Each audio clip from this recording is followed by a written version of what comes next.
Hey guys, it's Nicole. Welcome back to another video. Today's one is an exciting one.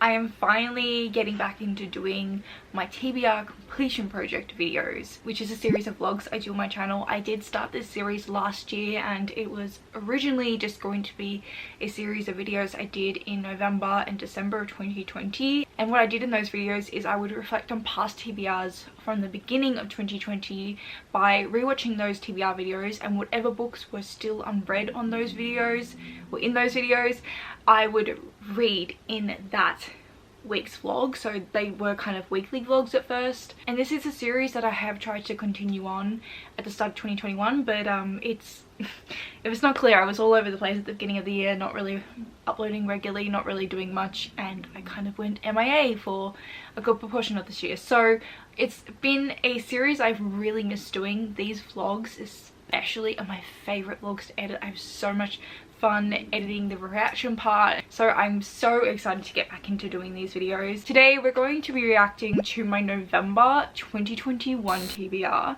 Now I think I've read a pretty decent amount. There's a couple books I can kind of remember that were on here that I haven't read because there was 2 new releases that I'm thinking of in particular. So we're gonna watch that video now, and then we're gonna read some books in this vlog, as well as the books that are remaining on my 2020 TBR. Okay, here we go.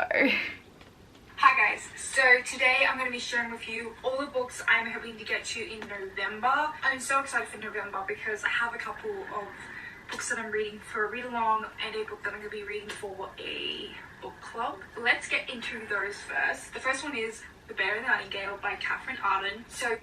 So I did read this. Meg from Megwick Books hosted a read along where we read this trilogy at the end of 2020, and the last book I think was in 2021 January. So I read this. And the second book that is a mandatory read is The Sword of Kaigen. Now this book Oh my goodness, I forgot I read this in November. Oh, The Sword of Kaigen, one of my favorite fantasy books of 2020. The next book I'm planning on reading is Changeless by Gail Carringer. If you don't... Okay, I read this as well. This is going so well. I actually completely forgot I read this series. Like, I started reading this series and I didn't finish it. I really enjoyed book 1 in this. I think it was this book I did not like as much. I was quite disappointed, particularly by the sort of character development that I thought was just a poor choice, to be honest, of the male love interest. I'm very ambitiously planning to reread The Poppy War, reread The Dragon Republic, read The Rape of Nanking, which is a non-fiction book that is about the events that the Poppy War is based off, and then I'm planning to read The Burning God. I love how I'm like, I'm very ambitiously planning to read da da da da da. And you did not achieve your ambitions, miss. I think I did reread The Poppy War from memory, and then I did also read The Rape of Nanking after reading The Poppy War, or maybe at the same time, and then I never got on to The Dragon Republic, so I never read The Burning God. I would love to finish this, but that's probably going to be really unrealistic, but I would at least like to make a start on The Royal Assassin. I read that! Oh my god, can you imagine if I had to read that too in this video? I'm also going to put on this TBR The Rhythm of War, which is the 4th book in Brandon Sanderson's Stormlight Archive series. So this is the book I was thinking of, the big book I was thinking of. I knew this was coming up. I never got around to it. But yeah, I would like to make a start of The Rhythm of War. But yeah, that is it. Let me know what you're planning to read in November. That's it. Oh my god. Okay, so yeah, that's it. So the only books on that TBR I have yet to read are actually really Rhythm of War and The Burning God. But like I said, I do really want to reread The Poppy War and The Dragon Republic. So we have those 4, and I'm probably going to read another 2 or 3 books, depending. So So I decided for this vlog that I wanted to start with the Poppy War. I am loving my reread so far. I've been mostly listening to it, and then what I've been doing is when it's one of my favorite scenes, I stop and I read it physically, which is how I'm going to do this whole book, and I think the Dragon Republic as well. But when it comes to the Burning God, I plan to consume this one physically because I haven't read it before, so I definitely want to take my time with it. I want to give a brief explanation. I feel like most people know what this is about, especially if you're someone who's regular on my channel. I talk about this book quite a bit, but we follow Rin, who is a peasant girl. When we first meet her, she is about to be forced into a marriage she does not want, into a marriage with a much older man. She's like 15. She does not want this. She does not want the life that all the village women she's grown up with has, and she is also an orphan, so she lives with this adoptive family and they just want to sell her off basically, and Rin does not want that life. So instead she works her ass off to get into a military academy. So she works her butt off and she gets herself into this military academy. So the first part of this book is her at the military academy, and then it dives into kind of war. That's all I want to say, because I feel like people sometimes go into this expecting the school setting to have lasted a lot longer, and even though it does take up like a decent chunk of this book, it's such a small part of this story. I friggin' love Rin as a character. Like, she is like one of my all-time favorite characters, maybe my all-time favorite character. I feel like I'm so used to reading stories where you know where the character is going to like hesitate, you just know what to expect from them, but Rin is like not that character, and it just makes this story so much more entertaining, but also very scary because you do not know what direction you're heading. I'm actually also thinking of picking up Dune because everyone's reading it. The movie, I don't know when it's out because like we're in lockdown, like I'm not going to be seeing it anytime soon, but I just keep seeing so much buzz, so it feels like a good time to pick that up. And then I'll need to pick maybe one more book from my top books of 2022 read, because there's not many left, but I also don't want to leave them all for the next video in the series, which will be the last video in this series of my 2020 TBR. I finished the Poppy War yesterday, like last night. I literally spent like pretty much all of my Saturday reading this. I love this book so much. I am very, very biased towards it. I know it has issues, especially like structural issues, I think, but I just fucking love it so much.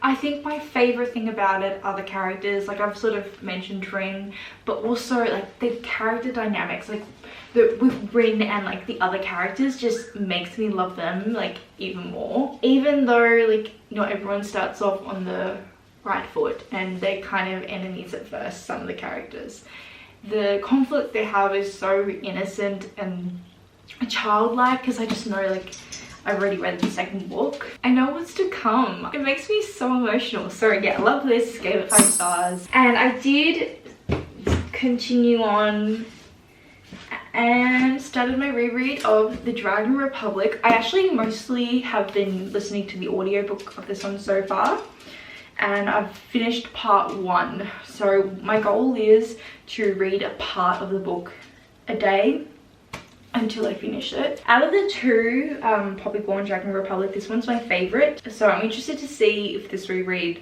that still stands. What I love about this book is there's a lot more military warfare and military tactics, and I love that. It's like quite political in that sense, and I find that really interesting and just like so full of tension, and I think it brings out really interesting sides to a lot of the characters. Like, these characters have a lot of say in the military and in war and like who is affected, and I think it's just very interesting when they make their intentions clear and like who would do what to achieve their end goal and who won't do that. This book also looks at a lot of the trauma of war, because in this book we've already, like, the war started by the end of this book.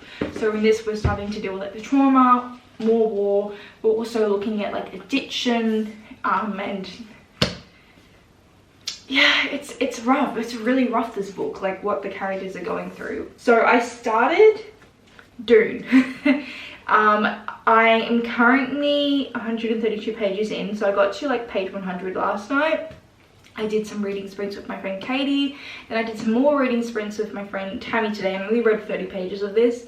But my goal tonight is to get to page 200. So with this book, I want to try and read 100 pages a day. I don't know how I'm feeling about this right so far. Like, it's exactly what I expect it to be, and that's not a good or bad thing. It's just, it's exactly what I expected it to be. But basically, we're following this family who is sort of like a monarchy. We have the son Paul, and then we follow his mother Jessica as well. She is the concubine to a duke. They are about to leave their home and go to this planet Dune, which is like this desert planet where there's like a lot of spices to mine and make profit off of. I think something I will say that I kind of struggled with, not really struggled with, but something that did take time for me to wrap my head around and get used to, was a lot of the characters have like multiple names.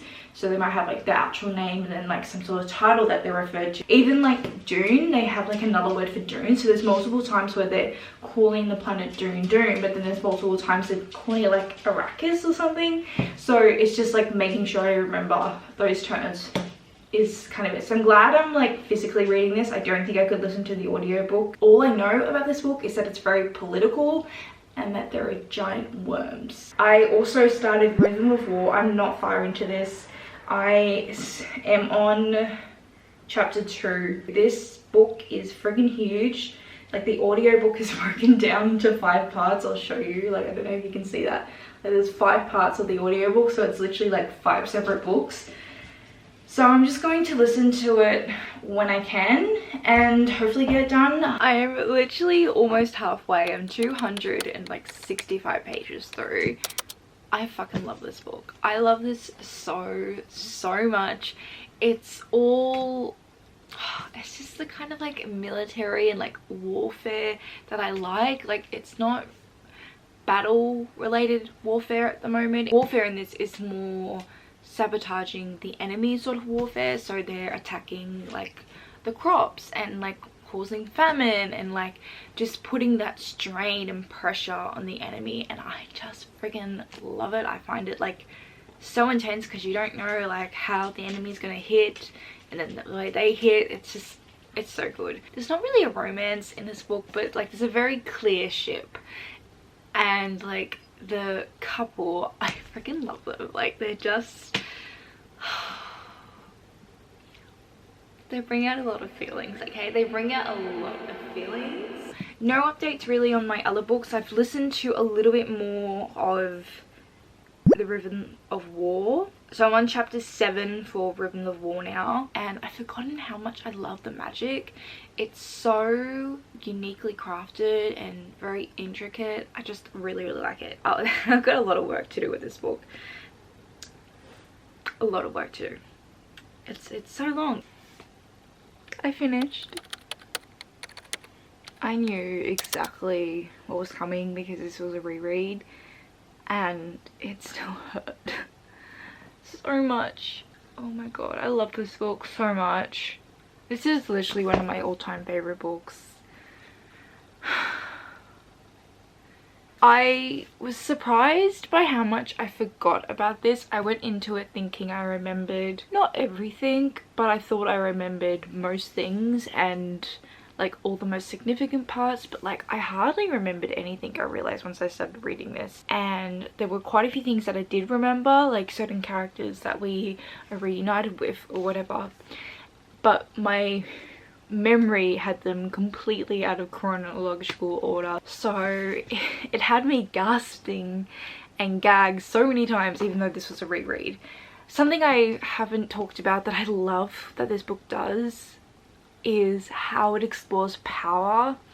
It explores obviously like magical power. The way the magic is in this world is the humans, Rin being one of them, ends up being sort of harnessed by a god, and she's able to wield like a god's power. So you have like this complex layer of like exploring power, like of how Rin has power and how she chooses to use it, but then it's also complicated because obviously power isn't without, there's this complex to it because obviously power never comes for free. There's always something sacrificed in order to have power.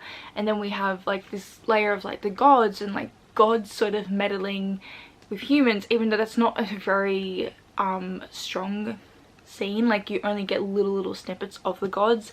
They're not like heavily influenced, they're definitely there in the background. And then obviously just the humans and like their power dynamics and how they're all different fighting and like corruption of power. And I just loved all the different themes and like angles of power that was in this, and like the discussion. It was just so interesting, and how people with power, how they use it, how they abuse it.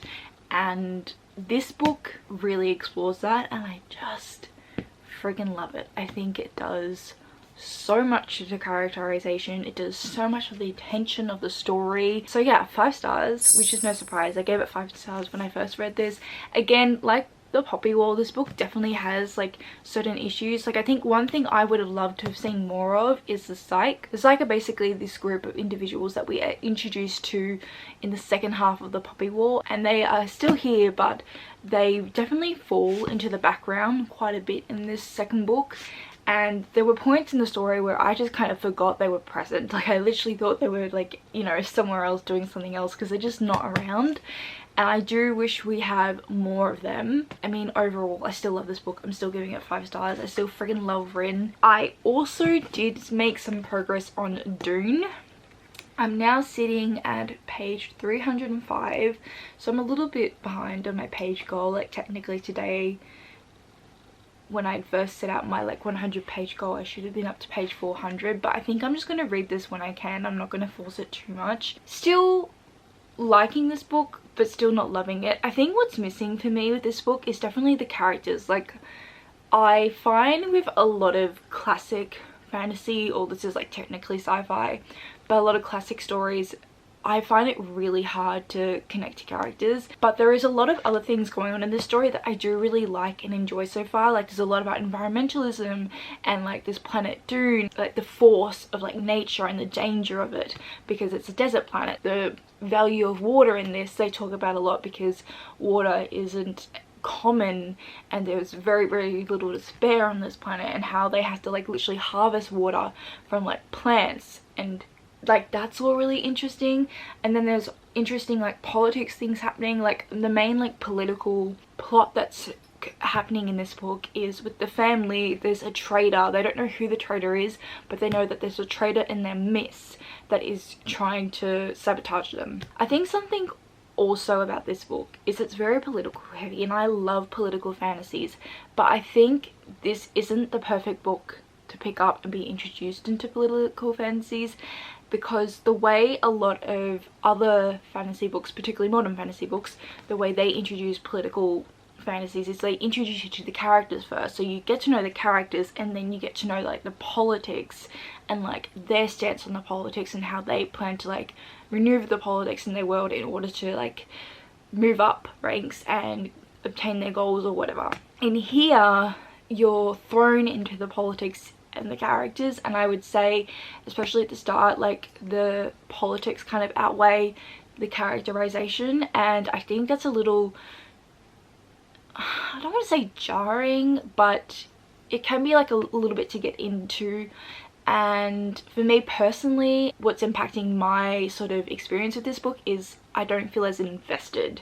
Whereas like with the Poppy War, which is quite political in a completely different sense, but you're first introduced to the characters, and so you have this investment in the characters themselves, and then you have an investment in the politics secondary, and I just prefer that. It's also just probably what I'm more used to with the books I've read, but I think it's just something to note. And I've just noticed a lot of people picking this book up as their like first political fantasy, and I wouldn't want this to be my first political fantasy, is basically what I'm getting at.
Hello.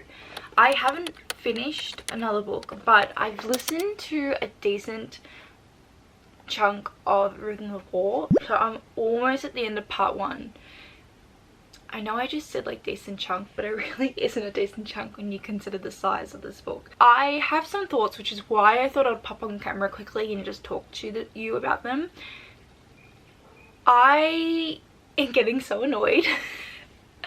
I was talking about this with my friend Tammy because we have quite similar feelings on this series, whereas we really enjoyed the first 2 books and the 3rd book, Oathbringer, for both of us was a major disappointment. So we kind of cautiously both went into this. Tammy read this book though a year ago when it first came out, so I've just kind of been talking to her about it, and I was just saying I'm kind of annoyed at all these characters and how much they portray themselves as honorable, and like how often they mention like their own honor and how they're so good at following it, but also the way like the other characters mention honor. Like, it's just all these characters are acting honorable, thinking other characters are honorable. It's annoying, especially since some of these characters have done shitty things and they pretend to be like this perfect honorable soldier basically, but also there's no like range of characters. Like, they're all kind of the same in that sense. Like, I just want some more grey as well, especially because these guys are soldiers, they're fighting a war, but they just act like they're so self-righteous, and it just is getting on my nerves like so much. So I literally just wanted to come on camera and say that. It's literally my only update. I think it's also just the frequency that Honor's mentioned that is just like too much. It is really too much.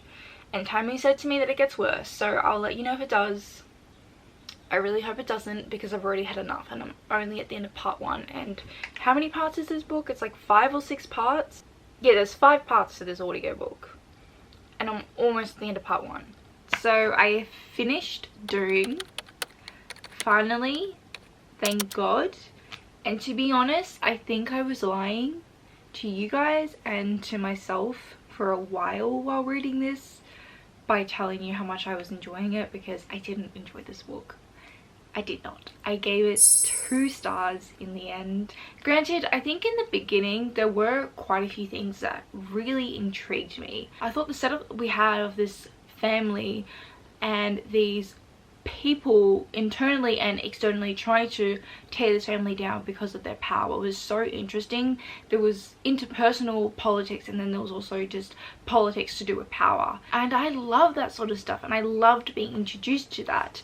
I was also really fascinated by the world in this book. I loved the themes of environmentalism and that sort of struggle with the environment and the force of nature that we had in this. And that was so interesting, but so much of the plot happened like at the very beginning and at the very end, which just made the pacing of the book an absolute shit show, to be honest. Like, I thought it was going to be a slow start, like that tends to be what fantasy books or sci-fi books are. They tend to be a slower start, and then you really get into it, and then things, you know, speed up a bit because you get the world building, you get what's happening. But my god, like, the pacing was just a shit show because there was like just so little plot. There was just nothing happening, and the characters, I'm sorry, but the main character of Paul was so friggin' boring. I thought the main character, Paul's mother, Jessica, was really interesting, and there was so many interesting elements and things to do with her parentage, with her abilities, with her stance politically in the world, because she is Paul's father's like concubine. She's not technically married. Was so interesting, and there was just so many things I feel like could have been done and explored with her character, but because she's a woman and because she's not the main character, and she was literally just kind of tossed aside and really there to serve Paul, as was every single other character in this book. It's a shame because a lot of the female characters, their entire worth in this book is really like being mothers, which, look, I sort of expected something like that because this is an older book. Women don't really have much more of a role in fantasy and sci-fi written in this time, so what else can you expect? But I still want to just like point it out. But it's just like, there's nothing really redeeming in this, and I thought there would be. I really thought there would be. I thought I was going to really love the magic system or even the world, but nothing could save it. Yeah, I kind of ended up hybrid reading the last third, physically reading it and audiobooking it, I mean, just because I wanted to finish this book before the end of October, because I did not want to go into November reading this, and I'm glad I finally got it done. We can finally tick this off my 2020 TBR list. Feels weird saying that, but yeah. In terms of the other books, I'm still going with Dune and Poppy. I'm at the end of part 2 now for that, and I did make a start on The Burning God. I am so torn up about that book, whether I want to like binge read it all in like a day that I have off, or if I want to savor it and read a little bit every day. I still don't know. I'm just still scared. Okay, so I finished Dune and Poppy. I'm trying to think of how I feel about this. I didn't love this. I think my main thing with this book in particular was I just felt so detached. It's been a year since I started the series, and when I read the first 3 books, I read them basically back to back. I read one per month up until the release of this book, which I was planning to read when it came out, but I obviously didn't. I still like loved the first 2 books. I loved the magic, I loved the world. I still really enjoy all of that, and I think Brandon Sanderson deserves like all the hype for the world he's created. Like, it's just huge and imaginative. I love how it connects with his other books, and he's literally created his own universe. I think that's just so cool. What I loved about book 1 and book 2 as well were the characters, and I don't love the characters anymore. And it's not even that I just don't love them, I just don't see any development that's really happened. I feel like we keep kind of having repeat development to the point that we're at a standstill. Like Kaladin, who is like the main character in book 1, he's constantly like angsty and depressed, and like, don't get me wrong, he has good reason to be, but that keeps being his only storyline, and we're not really moving forward. And I felt that way about so many of the characters. There were also like just certain things that just felt very repetitive that has happened not only in this series, in the previous books, but also in other Sanderson books, like with just the way the character storylines are going. I know the Sanderson fandom will not like to hear this because Dalinar is so beloved within the fandom, I feel, but he is my least favorite character. I cannot stand him, and the particular reason why I can't stand him is because of his like sense of honor, and it's like a huge part of the story. He thinks himself so good and self-righteous to the point where he's done really shitty things in the past, and he can sweep it under the rug by saying, oh, the past me did that, I'm a different person now. And I hate that concept. I think like whatever you've done in the past, like even though you might be really different like today and you might have like different morals and views, I think you still have to accept that like that was you in the past and that's what you did, and like owning your shit. Whereas he doesn't do that, and it bugs the crap out of me. Like, it's a real pet peeve of mine. And the amount of times we're reminded of how he's a different person now and how he's so much better, it just got on my nerves. And that happened with like a few of the characters. Like, honestly, all of them are very honorable, they have very similar morals, and I'm not gonna lie, I kind of got bored. I think as well because I've been reading the Poppy War series alongside this, and a lot of the characters in this are like unhinged, crazy, murderers. I prefer that.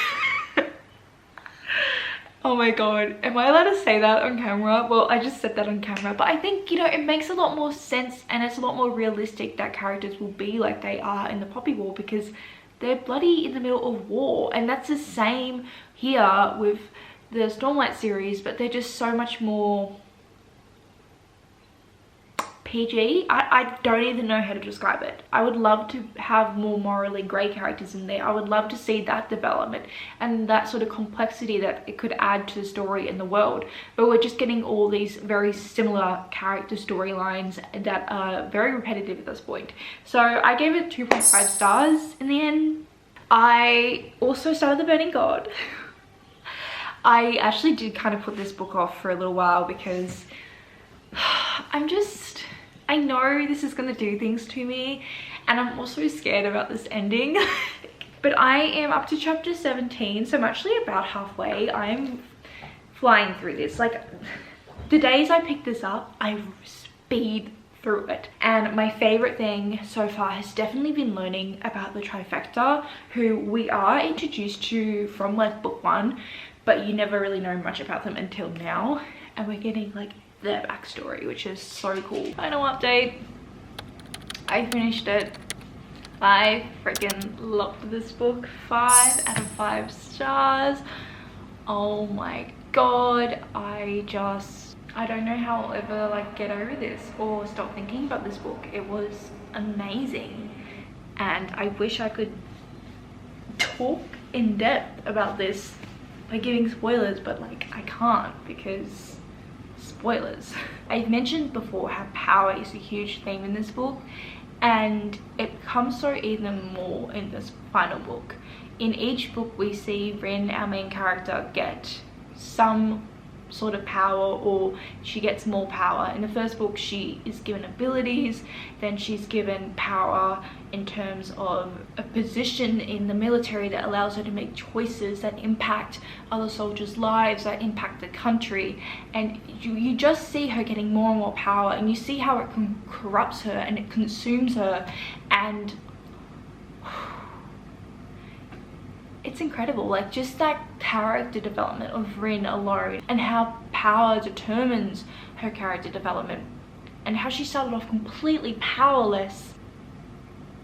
Genius. Like, just genius. I freaking loved this. I really want to go and brush up on my history because there is so many historical influences to the events in these books. The ending broke me so much.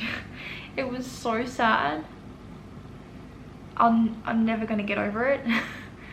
The only thing I will say is there was one character in particular, but kind of 2 characters in here that I love, that I really wish were more present.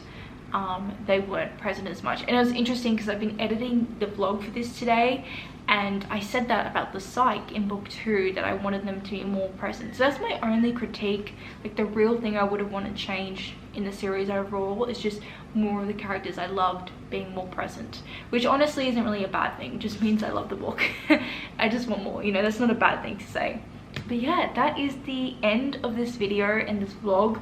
I was originally going to try and read one more book off my 20 books of 2020 to read list, but I'm not doing that just because I think this vlog is long enough, and I've been filming it for a while and I just really want to get it up. So I'm just saving all those leftover books for the next video, so that's a future Nicole problem. Stay tuned. Anyway, thank you so much for watching. I really hope you're enjoying whatever you're currently reading, and I hope to see you next time. Bye. Bye.